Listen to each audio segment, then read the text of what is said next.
Hey guys, Jason here coming at you with my first Duel Masters video. It's a deck profile on my favorite deck, Merfolk Control, otherwise known as RUB Control.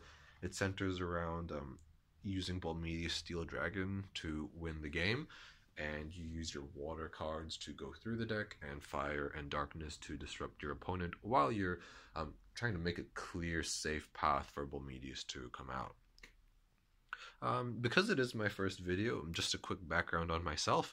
My friends and I used to play Duel Masters back in middle school and in our early years of high school, which was shortly after the game died outside of Japan. And a couple of years later, we rediscovered the game, just started randomly playing it at someone's house, and then we came across some videos on YouTube, specifically Earth Powers, and realized that there was a small following for Duel Masters on YouTube, so hey, why not get in on that action? So to start things off, we have the namesake of the deck, 2 Illusionary Merfolk. 5 mana, 4k. When you play him and you have a Cyberlord out, draw up to 3 cards. Fairly beefy, I guess, but we prefer him for the effect. He is, of course, supported by 3 Corile and 3 Emeral. So Corile and Emeral, often seen as staples in most water decks. Corile 5 mana 2k. When you play him, put one of your opponent's creatures on top of his deck. Very useful for getting rid of boss monsters, evolutions, and just general vanilla blockers, really, because they don't have effects when you play them. And Emeral is when you play him, you switch a card from your hand to your shield, so that's how you plant shield triggers. Or if you really have nothing, then you kind of just, it's like a pseudo draw card, really.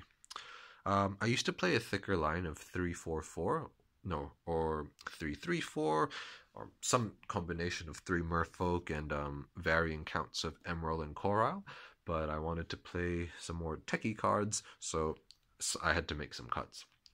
Now, obviously, it's not as consistent. You don't get Merfolk as consistently as if you play 3-4-4 or 3-3-4, but 2-3-3 still seems to work fine, since you have other draw cards as well. But Illusionary Merfolk, very, very fun card. So speaking of draw cards, we have 3 Energy Stream and 3 Aqua Hulcus. Again, water staples. I feel like it's very difficult to make decks without water because other civs don't have cards like these. Aqua Hulcus, play him, draw a card, 2k as well, extremely beefy, and 3 Energy Stream, well, just 3 mana, draw 2 cards. Very, very good. Now, the first techie card that I want to talk about is Crystal Memory. Search your deck for any card, put it in your hand. It's basically the equivalent to computer search in Pokemon. I had to cut the 3rd Merfolk for Crystal Memory. Do I prefer it? It's hard to say, because you can make some really creative plays with Crystal Memory. You can use it to set up a really big play, like a 7k spell, for example, or if you're in a bit of a situation where you need more cards, you can Crystal Memory for Energy Stream late game, or a particular destruction spell, Thrash Crawler, which I'll talk about later. But yeah, I don't know if I prefer it to the 3rd Merfolk, but it's definitely a useful card to have around. And it's a shield trigger as well.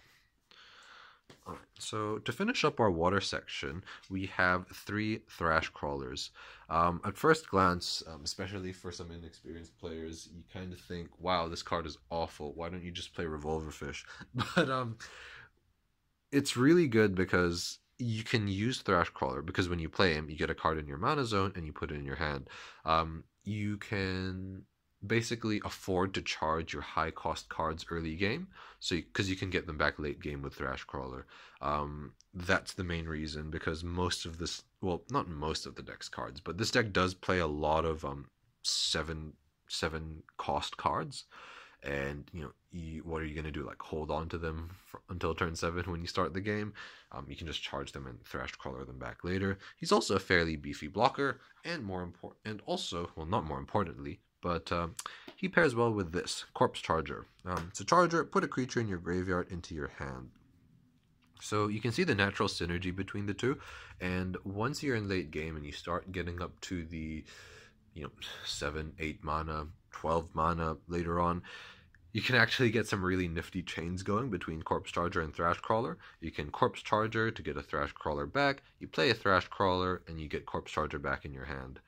And so in that regard, you have an air quotes infinite supply of blockers. Speaking of blockers, we have more in the form of Bloody Squito. So 2 mana, 4k, whenever he blocks he dies, but that's okay because he does his job well. Now, you could replace him for some of the 2 mana 3k water blockers like Hunterfish, but I prefer Bloody Squito because he trades with a few more things. Like, because the reason you would play the 2k water blocker is to stop yourself from getting rushed by, I guess, the staple creatures, right? Because 3k is higher than, because all the staple creatures are 2k or less. You know, you have like Aqua Hulcus, Aqua Surfer, Bronze Arm, Locomotiver, etc. But yeah, so whether 3k or 4k, the blocker will stop those. But the thing with Bloody Squito is that 1, he escapes Searing Wave, and 2, he trades with things like other merfolks, Faliga, well, he trades with you trade with Pyrofighter regardless, but you get the picture. He trades with more things, and more importantly, Gonta. So yeah, that's why I like Bloody Squito. And also, he helps pad out our darkness section, because I like to have a good balance between all of the civs. Alright, so the main reason we play Darkness, though, is because it allows us to discard. So in our discard spells, we have 2 Ghost Touch, 2 Cranium Clamp, and 2 Lost Soul. We also have 3 Locos to help with discarding more cards. Now, Ghost Touch is basically Locomotiver, you know, discard a card from your opponent's hand. Locomotiver is Ghost Touch on wheels. They're shield triggers, and that's why we like them. But Locomotiver could just be really good early game. Like if someone decides to break your shield and they break Locomotiver, it becomes quite difficult to recover from, just because you get a creature. Maybe you can trade. Maybe I can trade with Locomotiver, and then they're down a card. Cranium Clamp, probably one of the most obnoxious cards in the game. 4 mana, your opponent discards 2 cards from their hand. I mean, they get to choose, but mid-game, it's almost like a Lost Soul for some decks if they aren't finding their draw cards. And speaking of Lost Soul, the big 7 mana spell, your opponent discards their whole hand. Now, if you have a strong code of ethics, or if you don't have Cranium Clamps, I could replace these 2 Cranium Clamps with a Ghost Touch and a Loco. I think a 3rd Lost Soul is a bit excessive, but yeah, those are some options that you have. I want to talk a bit more about Ghost Touch specifically, since I used to not play that in this deck. I really like Ghost Touch because it is really clutch late game, because more often than not, I'll be in a situation where I'm trying to control my opponent's board, and I need to make the decision of whether I need to get rid of cards in their hand or get rid of what they're playing on the field. Now, with Locomotiver, because it's 4 mana, I don't really have that flexibility, and I'll often have to choose between hand or field control. But with Ghost Touch, because there's so much more flexibility and it costing like half of what Loco costs, quite often I'm able to achieve both. So Ghost Touch can be very clutch in that regard. Early game, it's also useful against I guess faster decks, because you get rid of cards in their hand, so that decreases the number of things they can play. It's not like we're going to be playing much for 2 mana anyway. What do we have? We have Emeral and Bloody Squito. That's pretty much it. So yeah, Ghost Touch early game, quite useful too. Especially because we aren't really breaking shields early game. Alright, so to round off the darkness section, we have, as you guessed, 4 Terror Pits, 6 mana shield trigger, kill anything. Very good. No reason not to play 4 of these in any deck with darkness.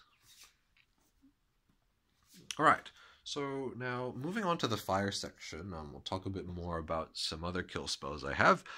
So 3 Phantom Dragon's Flames and 2 Volcano Chargers. So when I was talking about blockers, I was talking about how in many ways 2k is a magic number in Duel Masters, because many staples and many weenies will be 2k power or less. Well, I guess that's how you define a weenie, if it's 2k or less. So we use these early game spells. Well, I guess Volcano Charger is not really early game, but Phantom Dragon's Flame to keep our opponent's field in check, to stop ourselves from being overrun or being rushed by aggro type strategies.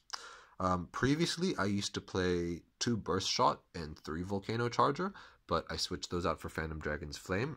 I found that I wasn't really playing Burst Shot very often because I have Searing Wave and I would opt to play that instead.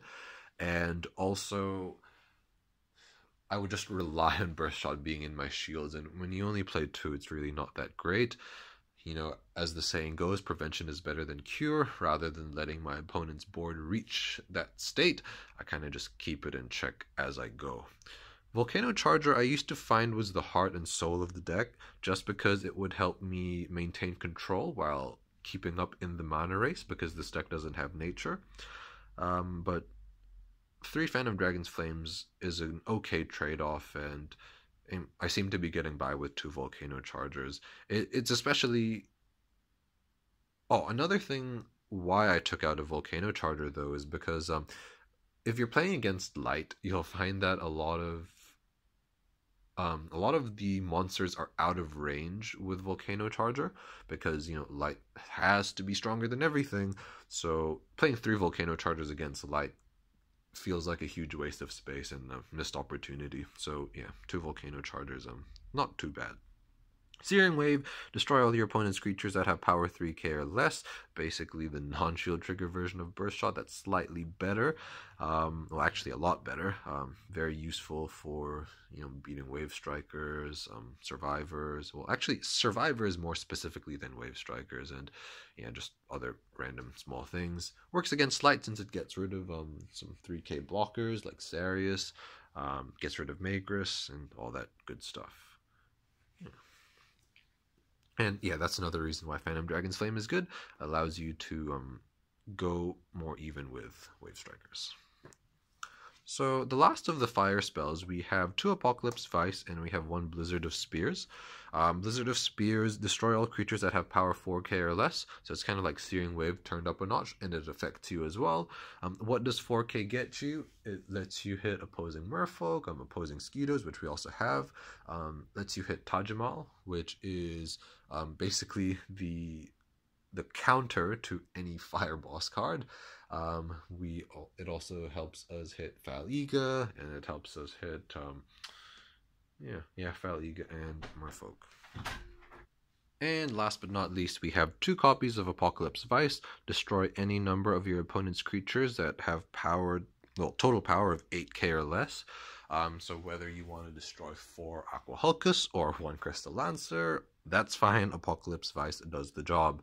It's a very flexible card and a very powerful card, and I think it's quite important for every control deck just because of how flexible it is. Searing Wave doesn't hit everything. Now, for the boss cards, we talked about the big guy, Bolmeteus Steel Dragon, 7 mana, 7k, double breaker. When he swings, your opponent discards the shields that he breaks, so we don't have to be scared of shield triggers. It's a very powerful effect, and you can see why the deck would revolve around that. We also have Bazagazeal Dragon as a supporting attacker, 8 mana, 8k speed attacker, doesn't get summoning sickness, so that's pretty good. He can attack untapped creatures, double breaker, and at the end of the turn, he returns to your hand. So, in a way, he's kind of like an 8 mana reusable Death Smoke. And an alternate strategy for the deck is if you, for some reason, can't find your Bolmeteus or they're dead, you can just play Bazagazeal, keep your opponent's board under control, and break 1 shield at a time with your small monsters. Doesn't happen very often, but I've done it before. So yeah, Bazagazeal, very cool card, and Bolmeteus definitely very good. So that pretty much finishes the deck profile. Thanks for watching. I hope you enjoyed, and stay tuned for more. Thanks.